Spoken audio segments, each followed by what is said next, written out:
Duncan, Richard Kay said that numerous voices suggest that Prince William would take a firmer line when it comes to Prince Andrew. Friends of the King insist that that is not the case and that father and son are in lockstep over finding a solution to the Andrew and Fergie problem. Which side do you fall on when it comes to these reports that Prince William's going to put the hammer down one day, or do you believe that they probably are in sync when it comes to how to handle this going forward, or they're at least discussing it together? Well, I mean, firstly, I think it is a problem. What do you do? I mean, Prince Andrew is so unpopular. He is absolutely negative when it comes to the British public. And now Sarah Ferguson, sorry, has been dragged into it. I think that they're both really not they're not good for the royal family, and the royal family have to find some way of trying to keep them out of the public eye, out of the, having Andrew the other day, for example, turning up at the Duchess of Kent's funeral. You can't have that. You can't have Prince Andrew or Fergie, frankly, on public display. So I think if William and King Charles agree on anything, I'm sure they'll agree on what on earth do we do? Hugo, there was a comment on the Richard Kay piece that basically said, wouldn't it have been worse if Prince Andrew was seen on a horse or playing golf during the Duchess of Kent's funeral?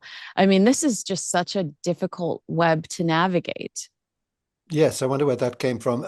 And anyway, yes, I quite agree. I mean, it would have been a very bad, exactly the sort of thing the press would have done. They would have caught him, and saying, he's romping around while everybody else is in mourning. I think it's a very difficult balance when you know, if the guy goes to church, he gets into trouble. If he doesn't go to church, he gets into trouble. What can they do? But I mean, to be fair to Prince Andrew, when he was asked to step down, he did step down very quietly. If you look, and I did the other day at the run-up to the Emily Maitlis interview, he's doing engagements. Not all of them terribly interesting, but masses of them, day by day by day. And then from one day to the next, it stops. And as far as I could say, I don't know whether you'd agree with me, but he has been pretty quiet since then. Unlike Prince Harry, for example. I mean, he hasn't been sort of endlessly giving comments and things, but whatever he does is wrong. I agree with that. I mean, he's just become a sort of national pariah, and it's fashionable and acceptable, apparently, just to go on sort of kicking the guy and kicking him and kicking him. I don't know what they want to achieve. I would have thought he's gone, basically.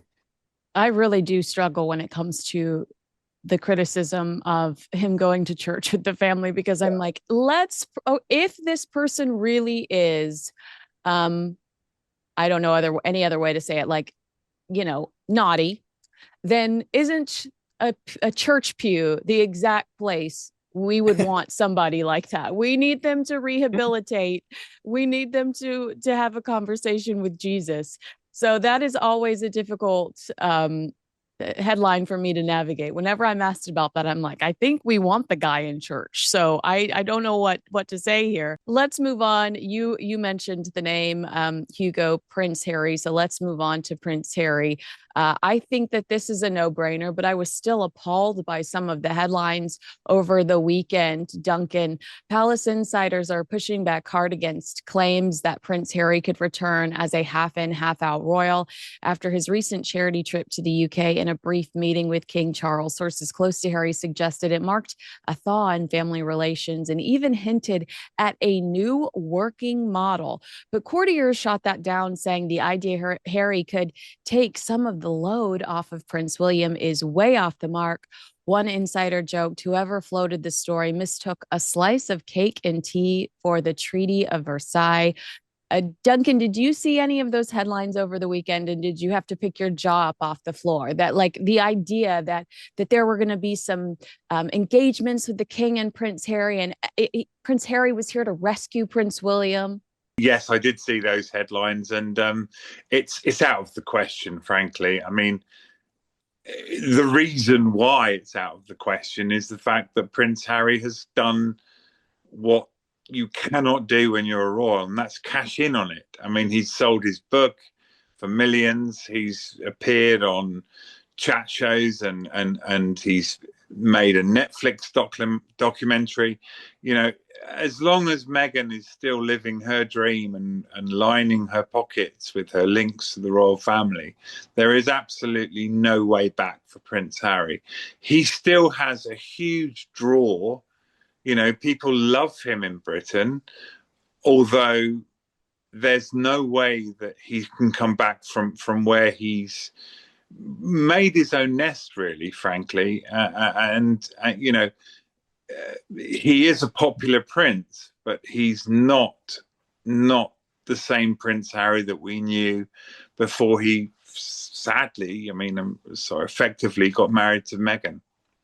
Duncan, you say he's a popular prince, but if you look at recent YouGov polls, he lingers towards the bottom alongside Prince Andrew. So is he still a popular prince, or was that carefully orchestrated media? I mean, Prince Harry handpicked the media that could accompany him throughout his trip to the UK. Was it just carefully choreographed media that made it look like the prodigal son had returned? Look, I mean, I've covered Prince Harry since he was a teenager, and the public do love him. They do have respect for him, and they do think of this young boy forced almost to stand behind his mother's coffin at her funeral. So I think the public will always try and forgive Harry for whatever he does. But I think things have changed, and I think there's a big force. I mean, people say to me, you know, well, what's happened to Harry? You know, Harry's not himself anymore. And that's something we've spoken about before. And I think, you know, the public will forgive him if he stops selling out and basically cash for stories. I mean, that's effectively what Harry does. And you see him even after his little meeting with his father, which lasted less than an hour. You see him giving an interview where he talks again and reveals details of that conversation. You know, the royals cannot trust this young lad, and I could still call him a young lad because I think of him as a teenager, angry, vulnerable, and clearly affected by his mother's death. And yet he's in his 40s. You know, this is Prince Harry. Is it? You know, there's Yeah, a way. I love that you said you still call him a young lad. I can't wait to talk about Disneyland with you. Just Oh yes, yeah, yeah. like that is very on track with where we're going. Okay. But I'm sorry that I interrupted. Keep going. No, no, not at all. I mean, look, Harry was popular because he wore his heart on his sleeve. The public liked him because he was the royal that almost didn't care about being a royal. And I think the fact that he's cashed in and his wife have cashed in on being royals, revealing secrets, revealing conversations, revealing scenarios in his book.